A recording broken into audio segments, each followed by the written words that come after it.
Hello दोस्तों, नमस्कार। स्वागत है आप सभी का अपने इस छोटे से चैनल पर।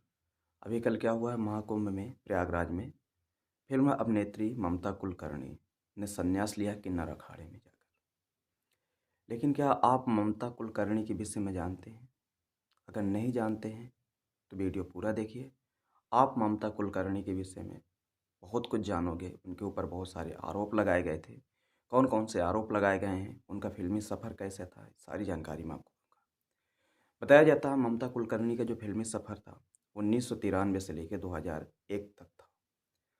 ये भी बताया जाता है कि ममता कुलकर्णी की जो पहली फिल्म आई थी तिरंगा, आप सभी को याद होगा, नाना पाटेकर साहब थे, राजकुमार साहब थे और उसमें लीड रोल पर यही दोनों थे। वर्षा थी, ममता कुलकर्णी थे, हरीश थे। कई कलाकारों ने उस फिल्म में काम किया था और फिल्म सुपर डुपर हिट हुई थी। उसी से ममता कुलकर्णी को थोड़ा नाम हुआ, उसी फिल्म की वजह से।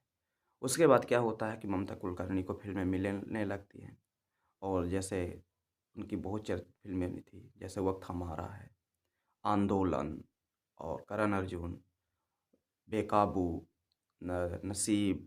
और उसके बाद इनकी लास्ट मूवी आती है जिसका नाम होता है छुपा रुस्तम, संजय कपूर के साथ। ममता कुलकर्णी छुपा रुस्तम के बाद कोई मूवी नहीं करती और बताया जाता है सन 2000 को ये शिफ्ट हो जाती हैं विदेश में जाकर। कुछ दिन बाद पता चलता है लोगों को कि ममता कुलकर्णी को जो ये फिल्में मिल रही थी वो अंडरवर्ल्ड डॉन छोटा राजन की वजह से मिल रही थी। वैसे छोटा राजन का एक समय ऐसा था कि मुंबई में बहुत बड़ा दबदबा था। जब दाऊद इब्राहिम था मुंबई के 1993 में, जब मुंबई हमला हुआ था तो उस समय कम से कम हज़ारों लोगों की मृत्यु हुई थी। तो उसका जो मास्टरमाइंड था दाऊद इब्राहिम था। तो आप ये कहिए कि दाऊद इब्राहिम का ही एक हाथ था छोटा राजन। तो छोटा राजन की नज़दीकियाँ ममता कुलकर्णी के साथ ज़्यादा थी, जिसके डर की वजह से ममता कुलकर्णी को फिल्में मिलने लगी।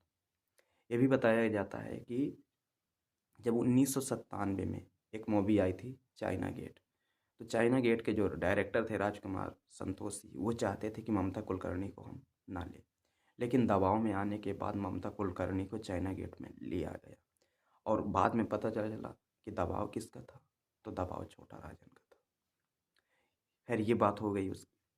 उसके बाद ये बताया जाता है कि ममता कुलकर्णी के ऊपर आरोप लगाया गया कि ममता कुलकर्णी ड्रग्स का एक्सपोर्ट करती है। और 2015 में भारत में मुंबई में ममता कुलकर्णी के यहाँ छापा पड़ा। उसमें ये भी बताया गया कि लगभग 80 लाख की ड्रग्स ममता कुलकर्णी के पास प्राप्त हुई, लेकिन वो क्लियर नहीं हो पाया। ममता कुलकर्णी जेल नहीं जा पाई।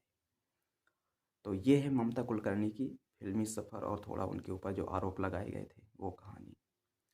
लेकिन ममता कुलकर्णी से जब पूछा गया तो ममता कुलकर्णी यही बता रही है कि मैं इस सांसारिक जीवन से मैं थक गई हूँ।